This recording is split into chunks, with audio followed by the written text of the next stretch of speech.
Hello everyone. तो हमारा permutation तो खत्म हो गया लास्ट वाला क्लास में। तो अब हम लोग करेंगे कॉम्बिनेशन का आज और कल, मतलब नेक्स्ट वाला पार्ट कल, मतलब नेक्स्ट डे जिस दिन हम लोग देखेंगे। तो ये दोनों जो होगा यहाँ से आपका मैथ्स हो जाएगा खत्म। कॉम्बिनेशन परमुटेशन का ही छोटा भाई।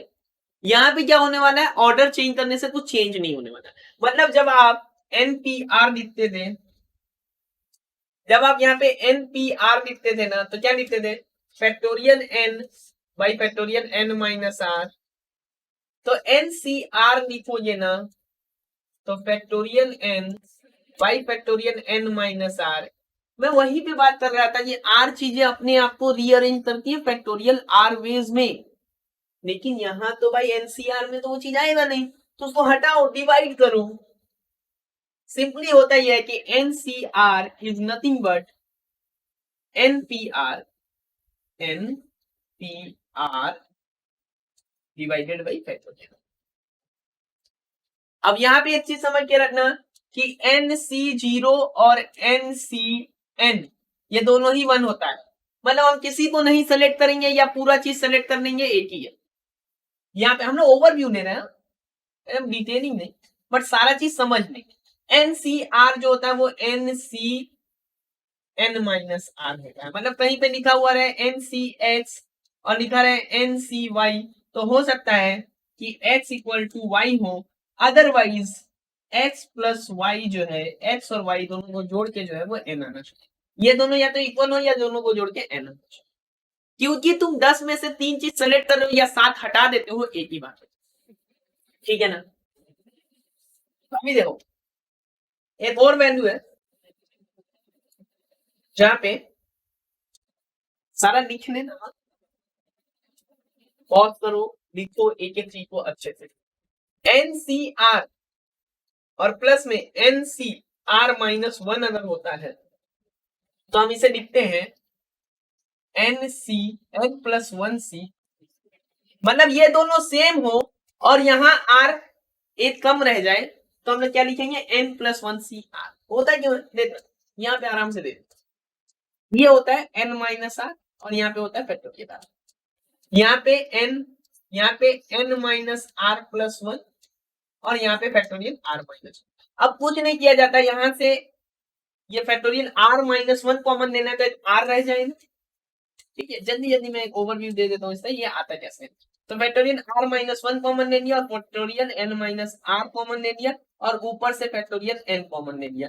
अब इसके बाद जो चीज बचता है वो बचता है 1 बाई R और बचता है 1 बाई N माइनस R। फिर इसको जब सॉल्व करोगे ना, तो ये इधर बन जाएगा। मतलब अल्टीमेट सॉल्व करने के बाद बन जाता है factorial N plus 1 divided by factorial R और फैक्टोरियल N प्लस 1 माइनस, जो कि होता है। ठीक है, पूरा सॉल्यूशन नहीं दिखाया मैंने, एक तरीका दिखा दिया जैसे आपने किया होगा जब आपने अपना क्लासेस किया है। रिवीजन में हम ये बस फैक्ट्स याद रखेंगे। ठीक है ना। तो चलो आगे बढ़ते हैं, क्वेश्चन से स्टार्ट करते हैं। अभी देखो, पहला जो रिजल्ट हमने देखा है उसी रिजल्ट पे क्वेश्चन देखो। 12C4 and 12C3,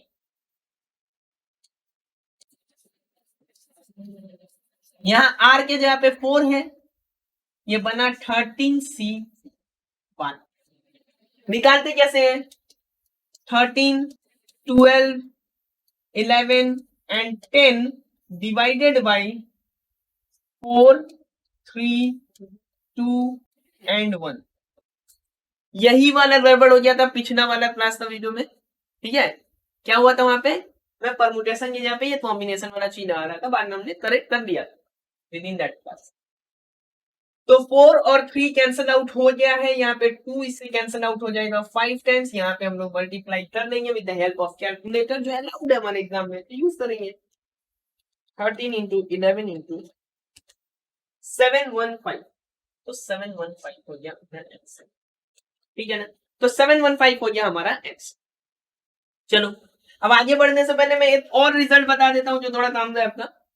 NC0, NC1, NC2 dot dot dot NCN अगर कहीं दिख जाए तो उसको लिखना 2 टू द पावर n। ये सारा रिजल्ट अगर दिमाग में रखते हो ना, ये सारा रिजल्ट दिमाग में रखते हो तो आपका जो है एग्जाम में एमसीक्यू सॉल्व बहुत जल्दी जल्दी होने वाला है। ठीक है, कहीं मान लो NC0 नहीं है तो अपने को पता है कि NC0 1 होता है, मतलब अगर कोई NC1 से स्टार्ट कर दे, NC1 NC2 dot dot dot NCN, तो अपने को पता है कि ये तो भाई 1 होता था, तो 1 सब्ट्रैक्ट कर दो, क्योंकि यहाँ 1 है नहीं, यहाँ NC0 नहीं है तो 1 कम हो जाएगा, सब्ट्रैक्ट कर देंगे। ठीक है, इसको अच्छे से लिख लो फिर आगे बढ़ो। ठीक है, नेक्स्ट क्वेश्चन क्या है ये? NPR का वैल्यू है, मैंने पहले ही बोला कि NCR और NPR में क्या रिलेशन है। तो NPR में जब मैं फैक्टोरियल R डालता हूं तो ये NCR बन जाता है, डिवाइड करता हूं तो मैं NPR डिवाइडेड बाई NCR लिखता हूं तो भी ये क्या लिख दूंगा मैं, फैक्टोरियल R। ये रिलेशन में यूज कर सकता। अब यहाँ पे देखो दिया हुआ है NPR इज 336, मैं डालता हूं यहाँ, डिवाइड करता हूं NCR, ये कितना 56, यानी ये डिवाइड करते 6 आए और यहाँ आएगा फैक्टोरियल। अगर ये यूज नहीं करोगे ना तो बनाते रह जाओगे, और 6 तो हमने देख ही लिया था फैक्टोरियल 3 होता है, तो आर का वैल्यू 3 हो गया। बोलो आया बात समझ में? क्या एनपीआर में हम फैक्टोरियल आर ही तो डिवाइड करते हैं तो एनसीआर आ जाता है, तो चलो उल्टा भी ये भी तो बोल सकते हैं NPR divided by NCR is equal to factorial are.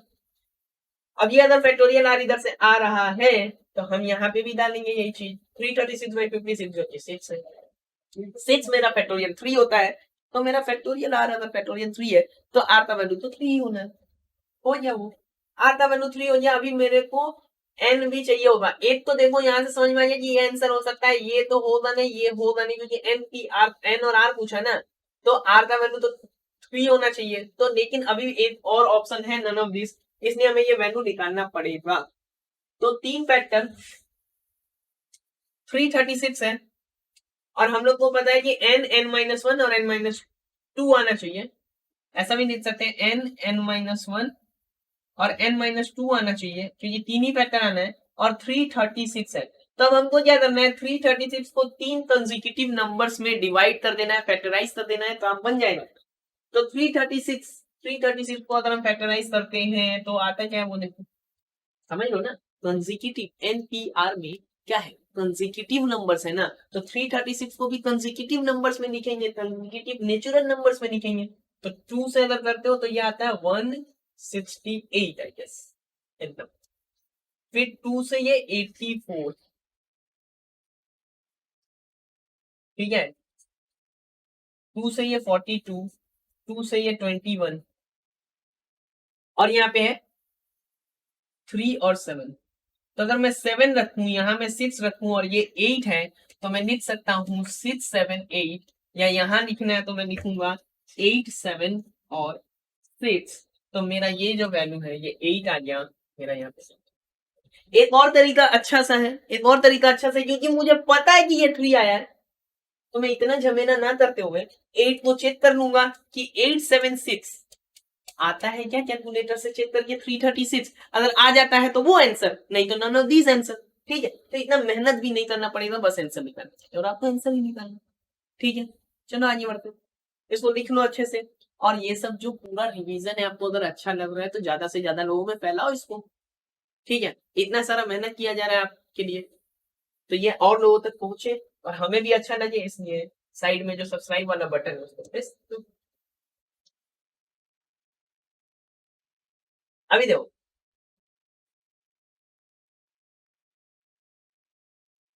18CR, इसका वैल्यू है 18CR प्लस 2 के इक्वल। 18CR का जो वैल्यू है वो इक्वल है 18CR प्लस 2 के। अब R तो R प्लस 2 के इक्वल होने नहीं वाले, तो इसका मतलब है ये दोनों ऐड करके 18 होने वाला है, तो R plus 2 is equal to 18, 2R is plus 2 is equal to 18. So 2R is equal to 16. तो इधर गया R is equal to 8 और RC5 यानी 8C5। तो 8C5 यानी 876, क्यों लिख रहा हूं मैं 876C में 87645 भी तो लिख सकता था, लेकिन एक चीज समझो 8C5 लिखो या 8C3 लिखो, दोनों एक ही चीज होता है, तो हमें छोटा वाला कैलकुलेट करना आसान होगा ना। हमेशा याद रखना 10C3 और 10C7 एक ही चीज है, तो अगर 10C7 कैलकुलेट करना है तो इजी होगा 10C3 कैलकुलेट करना, बट पी के केस में ऐसा नहीं है, परमुटेशन में ऐसा नहीं होता। सो 876 एंड 3 2 1 ये खत्म, 8 एंड 7 56 आंसर आगे। ठीक है, लिख लो इसको अच्छे से, फिर आगे बढ़िए। समझ में आ रहा होगा, अच्छा से समझ में आ रहा है, अच्छा लग रहा है तो कमेंट में हमें भी बताओ कि ये आपको कितना अच्छा लगा।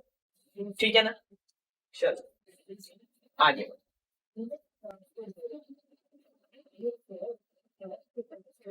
अभी देखो कुछ ऐसा ही हिसाब किताब है, मतलब प्रिंटिंग सही तरीके से टाइपिंग नहीं हुआ है तो मैं लिख देता हूँ कि ये कैसा है, इसका रूप देखा कैसा है, मैं लिख देता हूँ। तो NCR-1 है जो कि 56 है, और यहाँ पर NCR जो है वो 28 है, और NCR+1 जो है वो 8 है। ठीक है, तो NCR-1 56 है, NCR आपका 28 है, और NCR+1 आपका 8 है। अब आपको यहाँ से R का वैल्यू बताना है, पहला एक चीज सॉल्व करेंगे और फिर R का वैल्यू बैठा के देखेंगे। ठीक है, कैसे वो देखना। तो यहाँ मेरे पास फैक्टोरियल n है, जब मैं इसके साथ करता हूं तो ये क्या है, फैक्टोरियल n है, यहां मैं लिखता हूं फैक्टोरियल n माइनस फैक्टोरियल क्या होता है उसका, फैक्टोरियल n माइनस आर। ये चीज बहुत बढ़िया है, ये रिजल्ट एक बहुत बढ़िया रिजल्ट है। ठीक है, मैं ये रिजल्ट को दिखाता हूँ, इसको फिर से लिखते हैं, ये रिजल्ट दिखाता हूँ मैं, बहुत बढ़िया रिजल्ट है, इससे बहुत काम आने वाला है। ठीक है, ये भी एक रिजल्ट है, सम भी हो जाएगा और वो रिजल्ट हो जाएगा कि NCR+1 डिवाइडेड बाई NCR, ये क्या होगा, NCR+1 डिवाइडेड बाई NCR, ये भी लिख सकते थे, या NCR-1 क्या होने वाला है। ठीक है, तो चलो ये रिजल्ट देखते हैं भाई क्या होता है। फैक्टोरियल n, इसके बाद बहुत आराम से होने वाला है, तो factorial n divided by factorial n-r-1, ठीक है, n-1 पार्ट होगा, और यहाँ पे r प्लस, और यहाँ क्या हो रहा है, factorial n divided by factorial n-r and factorial, हो गया ये। यहां से ये पता है कि फैक्टोरियल n और फैक्टोरियल n तो कैंसिल, ये पार्ट ऊपर गया, ये पार्ट ऊपर गया, और फैक्टोरियल n-r है, हमें ये पता है कि फैक्टोरियल n में से n बाहर ले जाओ तो वो फैक्टोरियल n-1 हो जाता है, मतलब 6 फैक्टोरियल है, तो मैं इसको लिख सकता हूँ 6 × 5 फैक्टोरियल। तो मैं इसको यहाँ पे लिख सकता हूँ n-r को जैसे ही मैंने कॉमन लिया, ये हो गया फैक्टोरियल में n-r-1, और यहाँ पे r तो एज इट इज, और यहां अगर आते हो आप तो आता है n-r-1, और यहाँ पे r+1 के लिए r+1 रखो और फैक्टोरियल r रखता है, तो ये और ये तो कैंसल, ये और ये भी कैंसल, सीधा लिखो n-r और r+, ठीक है, मतलब NCR+1 और NCR अगर ऐसा है तो ये आया है, तो ठीक इसी तरह अगर कहीं से NCR डिवाइडेड बाई NCR-1 करते तो n तो वही है, r के जगह पे r-1 आया ना, r के जगह पे r-1 आया, n तो वही है, तो n तो वही रहेगा, माइनस करोगे r-1 तो n-r+1 हो जाता है, और नीचे नीचे नीचे r के जगह पे r-1 है, r की जगह पे क्या है r-1, तो n-r+1, और नीचे आ जाता है मेरा, ये रिजल्ट हम यूज कर सकते हैं, बहुत आसानी से अभी पूरा काम बन जाएगा। ठीक है, क्या करते हैं अब वो देखो कैसे इस रिजल्ट को यूज कर पाओगे, ये रिजल्ट अपना लिख के रख लो कि NCR और NCR-1 क्या होगा, n-r+1 और डिवाइडेड बाई r। ठीक है, यानी मेरा इधर पे NCR सही है, NCR+1 कितना था भाई, NCR+1 मेरा NCR+1 था 8, और मेरा NCR कितना था, NCR था 28, और ये वैल्यू कितना आया है, ये वैल्यू आया है मेरा n-r divided by are plus, ये आ गया है। और ठीक इसी तरह यहाँ पे जो वैल्यू है NCR by NCR minus 1, NCR कितना था मेरा 28 और बाई 56, ये वैल्यू कितना से आया था मेरा एनसी, मतलब क्या है ये N minus R plus 1, N minus R plus 1 divided by R, ये तो बाबू 2 हो गया है, यानी 2 मल्टीप्लाई कर देते हैं तो 2n माइनस 2r प्लस में 2 इक्वल टू आर। बोलो इतना बात समझ में आया कि नहीं? ये वाला वैल्यू क्या था, ये वाला value NCR by NCR minus 1 क्या था, N minus R plus 1 by R, इतना ही था ना, इतना ही था।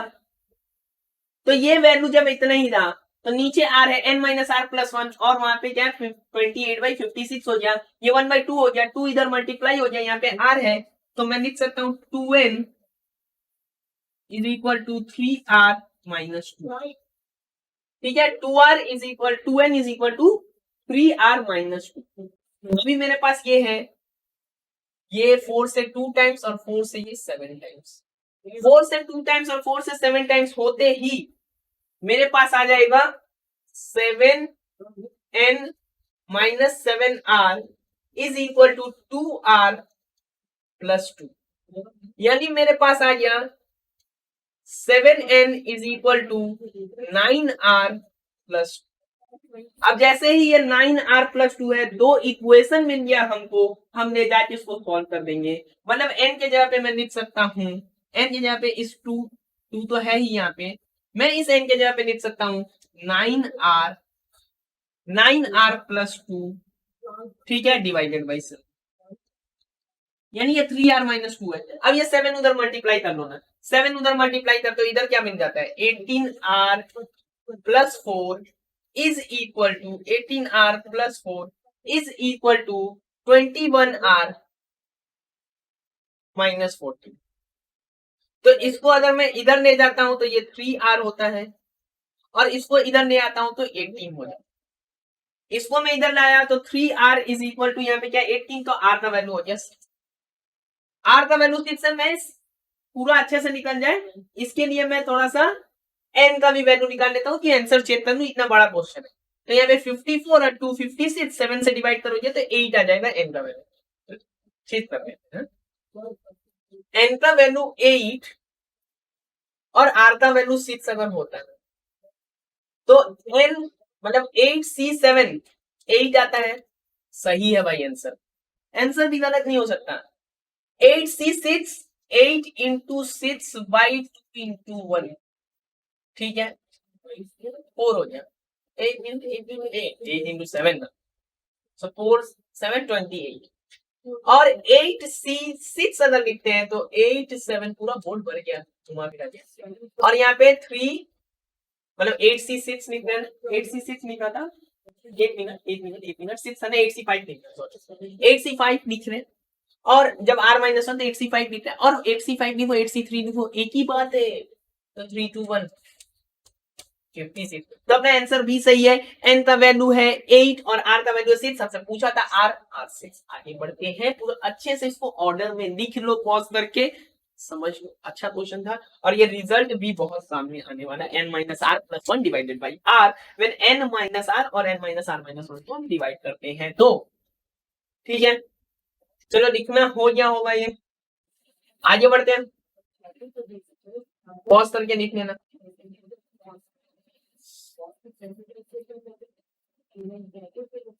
A person has, एक आदमी है, तो क्या करता है, बर्थडे बर्थडे पार्टी वार्टी कुछ होगा, इनवाइट कर रहा है कुछ फ्रेंड्स को डिनर के लिए।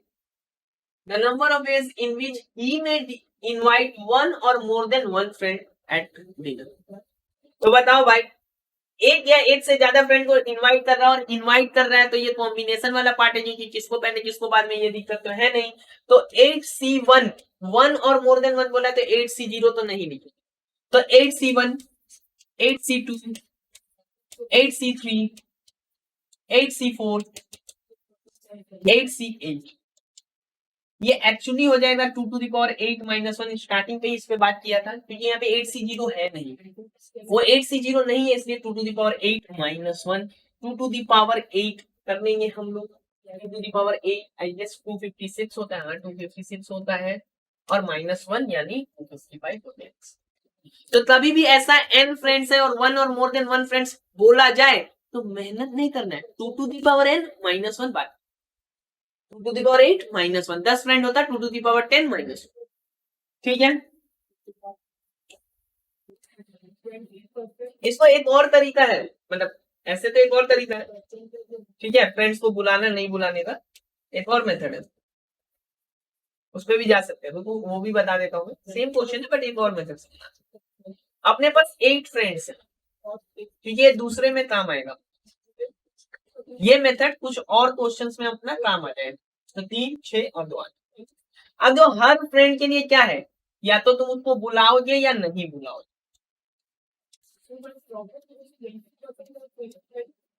समझो तुमने बुलाने के लिए 0 किया है, नहीं बुलाना तो 1 0 1 0 1 0 1 0 1 0 1 एंड 0 1 एंड 0। तो सबके लिए दो दो चॉइस हो गया ना, या तो तुम उसको बुलाओगे या तुम उसको नहीं बुलाओगे। तो टोटल कितना है 3 3 6 8 हो गया ना, तो टोटल तुम 2⁸8 लोगे, लेकिन इसमें एक ऐसा चीज आता है 0 0 0 0 0 0 0 0। इसमें तुमने किसी को नहीं बुलाया तो ये एक वाला पार्ट तुमको नहीं लेना जिसमें तुमने किसी को नहीं बुलाया है, ठीक है। आगे बढ़ते हैं, जो तरीका अच्छा लगे वो रख लेना अपने पास। The number of ways in which a person can choose one or more than one or more of the 4 electric appliances: TV, refrigerator, washing machine and a cooler। TV, refrigerator, washing machine and a cooler, 4 ठो है भाई यहाँ। One or more than one में से आपको choose करना है 4 चीज में। अभी समझा था कितना टाइम लगेगा, 2⁴ माइनस, ऐसा कभी भी one or more than one select करना हो n चीजों में 2⁴n - 1 बात करो, यानी ये इसका आंसर हो गया 16 - 1 15। आगे बढ़ जाना है, ठीक है, लिख के रख लेना एकदम अच्छे से ये सारा चीज, इसीलिए बोल रहा हूँ अच्छे से नोट बनाओ। एग्जाम के पहले ना पूरा मैथ्स एंड स्टैट्स, अगर आप पूरा 15 से 18 घंटा ज्यादा से ज्यादा होने वाला है, पूरा मैथ्स एंड स्टैट्स खत्म हो जाएगा, मतलब 3 दिन 6 घंटा रिवाइज कर लेते हो तुम्हारा हो गया ये पेपर पूरा, ठीक है। चलो आगे, NC10 एंड NC14 इक्वल है 15CN बताना है। तो NC10 और NC14 बराबर है, अब भाई 10 और 14 तो बराबर है नहीं, तो लाजमी सा बात है कि ये n जो है वो 10 और 14 ऐड करके है, ऐसा कुछ होता है, ठीक। फिर 24 है, n का वैल्यू तो 24, तो 25 C20। एक बात याद रखना, बोला था ना मैंने NC0 1 होता है, NCN 1 होता है। एक और चीज याद रख सकते हैं, NC1 का वैल्यू n होता है, और अगर ये ऐसा है तो NCN - 1 भी वही होने वाला है n। तो इसका भी वैल्यू तुमको क्या मिलने वाला है 25 ही मिलने वाला है। नॉर्मल तरीके से निकालना है तो 25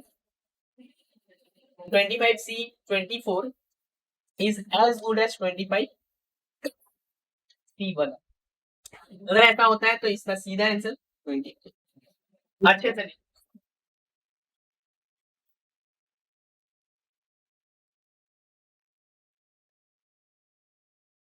से लिखो इसको। 7 नंबर क्वेश्चन तक हो गया, कितने शायद 11 12 क्वेश्चन ही है, ठीक है, या वो भी नहीं होगा शायद 10 क्वेश्चन होंगे।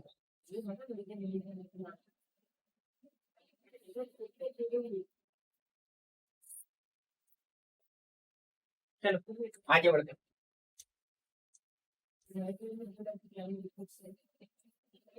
Of the 7 gents and 4 ladies, a committee of 5 is to be formed. The number of committees such that committee include at least one lady. चलो 7 जेंट्स है और 4 लेडीज है।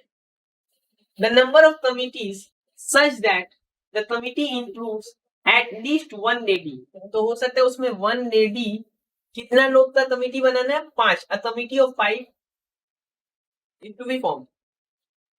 तो यहाँ पे हो सकता है, चलो लिखते हैं इसको, कि 1 लेडीज एंड 4 जेंट्स लिया जाए। ठीक है, देखो लीस्ट 1 लेडी चाहिए, तो हो सकता है ना 1 लेडी 4 जेंट्स हो सकता है 2 लेडीज 3 जेंट्स हो सकता है 3 लेडीज 2 जेंट्स हो सकता है 4 लेडीज 1 जेंट्स हो, और हो सकता है 5 लेडीज, कैसे होगा, 4 ही तो है तो 5 लेडीज आएगा। तो 1 ladies 2 ladies 3 ladies and 1 ladies नहीं 1 लेडी, वैसे भी इंग्लिश समझे। तो 1 एंड 4 5 हो गया, 2 एंड 3 यहाँ 5 हो गया, 3 एंड 2 5 हो गया, एंड 4 एंड 1 5 हो गया।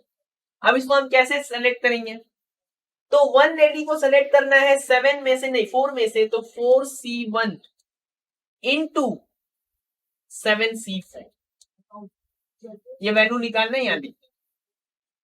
4C2 दो चूज करना है 4 में से, तो 4C2 एंड 7C3, यहाँ पे 4C3 एंड 7C2 और ठीक है, and 4C4 7C।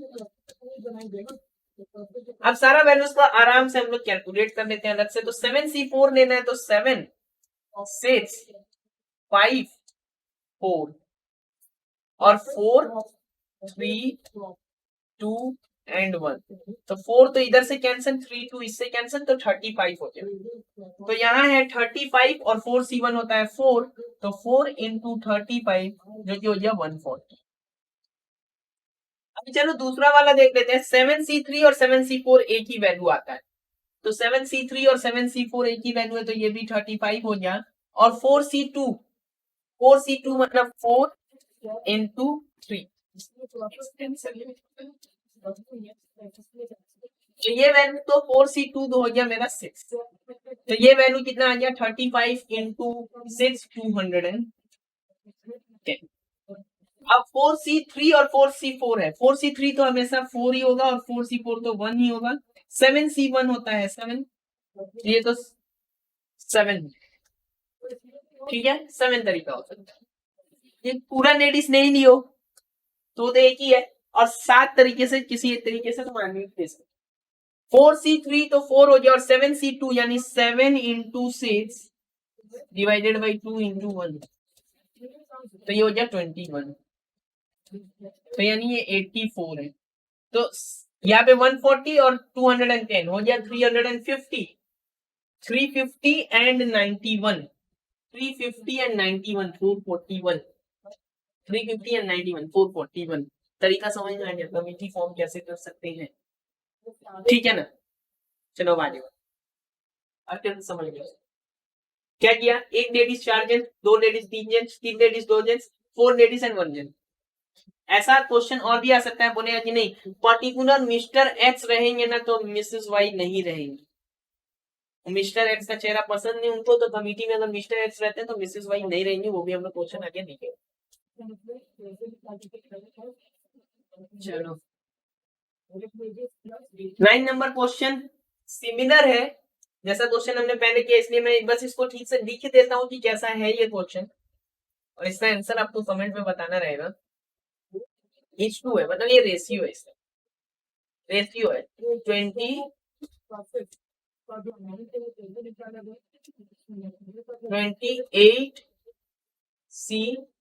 28C2R is to 24C2R minus 4, इसका जो रेशियो है वो 225:11 है।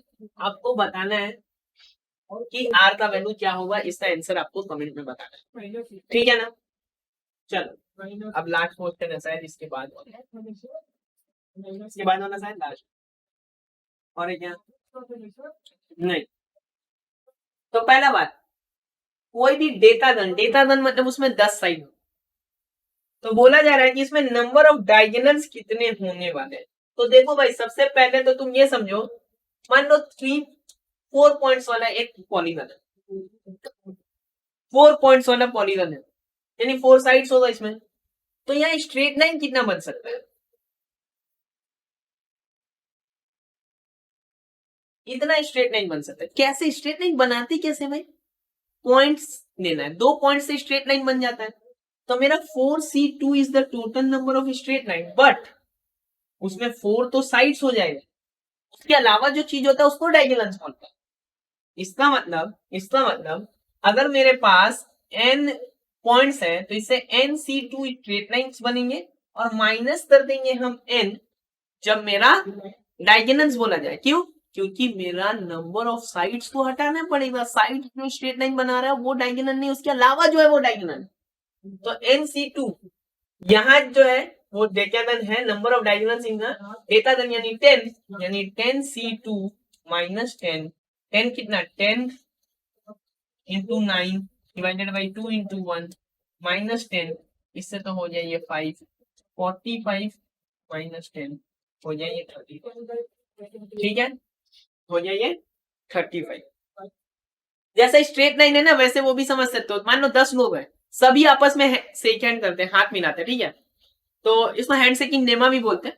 तो टोटल मतलब नंबर ऑफ मतलब हैंडशेक कितना होने वाला है? अगर आपके पास n लोग हैं तो टोटल हैंडशेक्स कितने होने वाले हैं? NC2 होने वाले। इसको एक और तरीके से आप समझ सकते हो कि बाबू n आदमी है, हर आदमी n-1 आदमी से हाथ मिलाने वाला है, हर आदमी n-1 आदमी से हाथ मिलाने वाला है, खुद से तो नहीं मिलाओगे। और जब तुमने सामने वाले से हाथ मिलाया और उसने तुमसे हाथ मिलाया तो ये दो अलग काउंट नहीं है, इसीलिए 2 से डिवाइड कर, और यही है मेरा NC।